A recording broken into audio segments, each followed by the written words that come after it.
semuanya, selamat datang di channel Auto Driver. Kembali lagi bersama saya di Diandra Day. Di belakang saya sudah ada seri 3 terbaru, tapi saya tidak akan mereviewnya, melainkan saya akan menjajal seri 3 terbaru ini di Jakarta International E-Prix Circuit bersama salah satu tokoh inspiratif. Sama-sama atlet juga, tapi berbeda arena. Siapakah dia? Stay tune ya.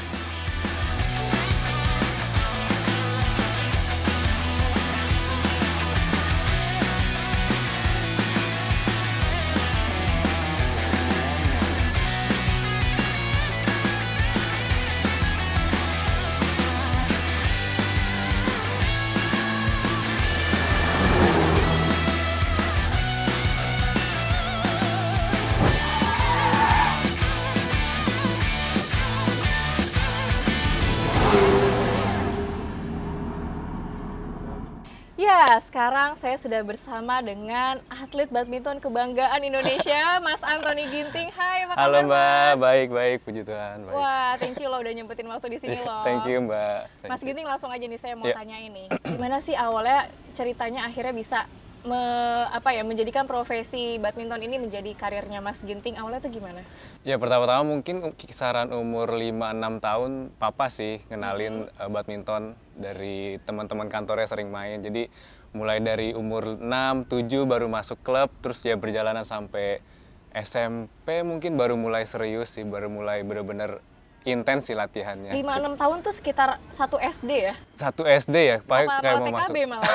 Ya ampun, masih kecil banget. Iya. Ya Iya, dikenalin ampun. sama papa sih. Jadi kebetulan di tempat main papa itu sama teman-teman kantornya kebetulan ada klub juga. Jadi mungkin ya sekalian ngisi waktu luang lah, iseng-iseng masuk di situ gitu. Iya. Nah, zaman generasi kita dulu itu kan memang badminton banyak ya peminatnya ya Mas Ginting ya. Bener. Cuma jarang loh yang benar-benar diseriusin sampai akhirnya bisa menunjukkan prestasi, terus bahkan bisa ke kancah internasional seperti Mas Ginting kayak gini nih. Bisa diceritain nggak sih gimana bisa akhirnya memberikan performa sebaik itu terus bisa sampai sekarang ya? Ya pastinya perjalanan waktu sih, mungkin waktu SMP, SD sih, maksudnya waktu dari SD mulai ada hasil sedikit demi sedikit, terus SMP waktu diseriusin lebih intens juga, hasilnya juga lebih baik lagi, terus begitu kesini masuk ke timnasnya, terus juga ngelihat dari perhatian dari pemerintah, dari sponsor-sponsor segala macam juga sungguh nyata juga ya. Jadi maksudnya ya ini bisa jadi sebuah karir juga yang menjanjikan sih kalau saya pikir-pikir. Jadi ya coba dimaksimalin sih yang udah saya mulai. Tapi sebelum jadi timnas itu memang udah ikut-ikut kejuaraan gitu ya? Iya, lebih ke nasional sih sebelum masuk timnas. Nasional, terus mungkin awalnya kalau teman-teman kan banyak yang seriusin, tapi seriusnya cuma sampai tingkat RT aja nih gitu. Tingkat RT, tingkat kota. Kayaknya udah olimpiade ini udah jago-jago semua, jadi nggak diterusin gitu. Iya, kan? benar. Berarti awalnya mungkin dari situ juga. Dari kan? awalnya pasti dari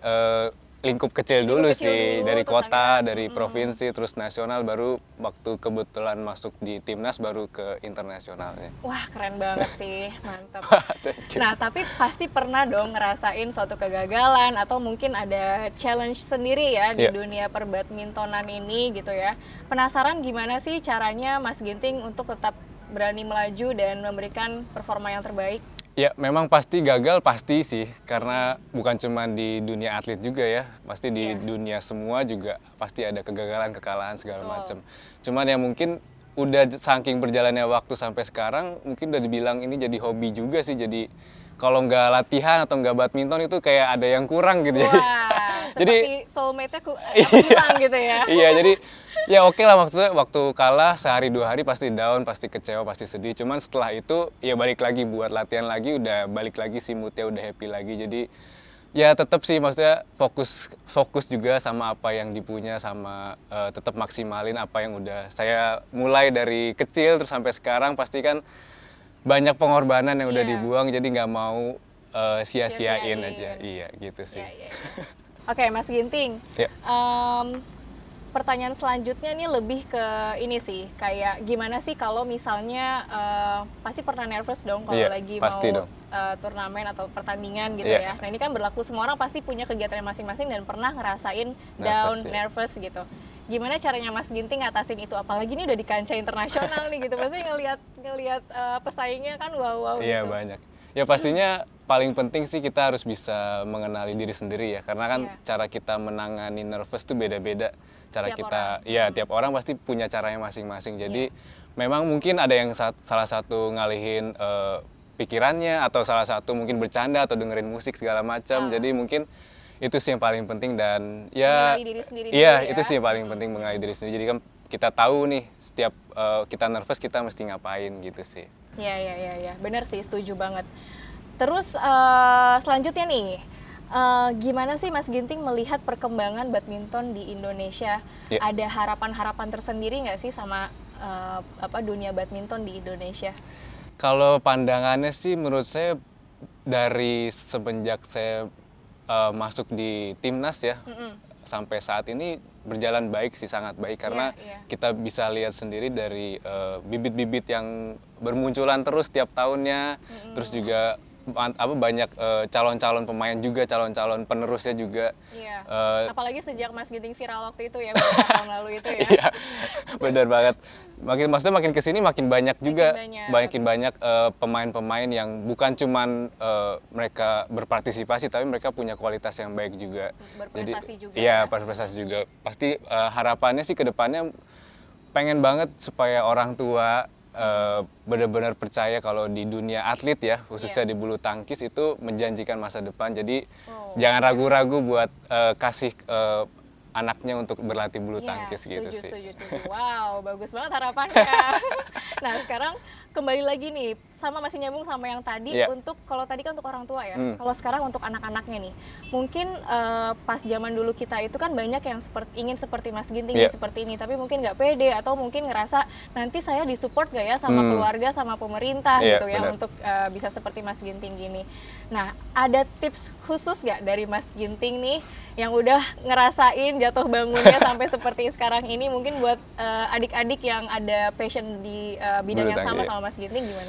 Pastinya sih yang paling penting pertama fokus sih ya, fokus sama yang kita jalanin itu. Terus juga konsisten, itu paling penting juga, karena ya kalau kita saat ini minggu ini baik, minggu depannya latihannya kurang baik, itu juga nggak akan konsisten. Tuh artinya harus latihan terus, latihan terus, dan kualitasnya juga harus bagus terus kan, membaik, makin baik. Jadi nggak boleh setengah-setengah juga kan. Terus yang pasti ya maksimalin buat kasih performa terbaik sih di setiap momen yang kita jalanin. Jadi memang menurut saya 3 poin itu penting banget sih. Tuh, dengerin ya adik-adik ya yang pada memiliki passion di dunia yang sama, di dunia perbadmintonan. Nah, ini harus banget nih tips dari Kak Ginting ini nih, mungkin kalian bisa terapin dan supaya bisa sukses seperti Mas Ginting gitu ya. Nah, Mas Ginting biasanya di indoor ya? Iya, benar. Indoor terus. Nah, nggak apa-apa panas-panasan? Nggak apa-apa dong. Sekali-sekali. Saya lagi mau nunjukin nih, ini kalau saya latihan kayak begini, outdoor, panas-panasan gitu ya. Nah, mumpung kita lagi di Jakarta International E-Prix Circuit, mau nggak kita sekarang gaspol aja? Wah, boleh nih, boleh. Mobil BMW seri 3 terbaru. Aman kan tapi Mbak? Aman insya Allah. Boleh. Yuk, mau ya? Boleh. Oke, yuk kita gaspol.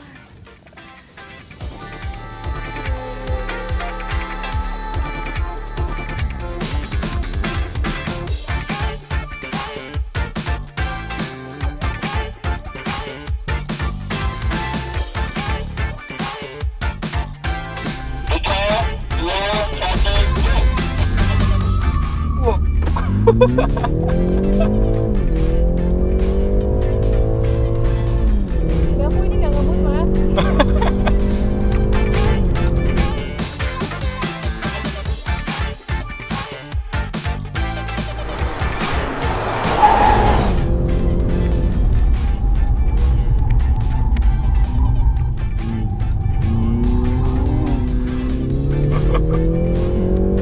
Seru banget, Mbak. Kenapa? Seru. Masa? Iya. Belum ngebut ini? Masa sih?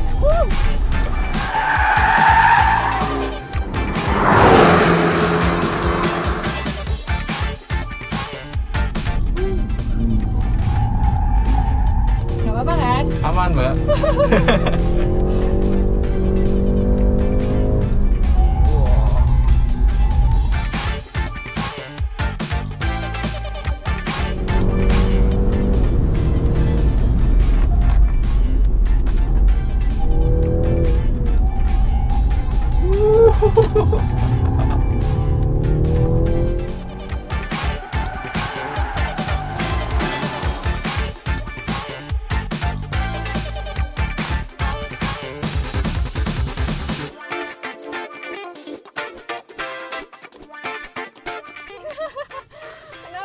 Capek juga. Ngapain sih? Capek juga. Iya. Nahan ininya, Capek juga gitu. belok-beloknya. Oh.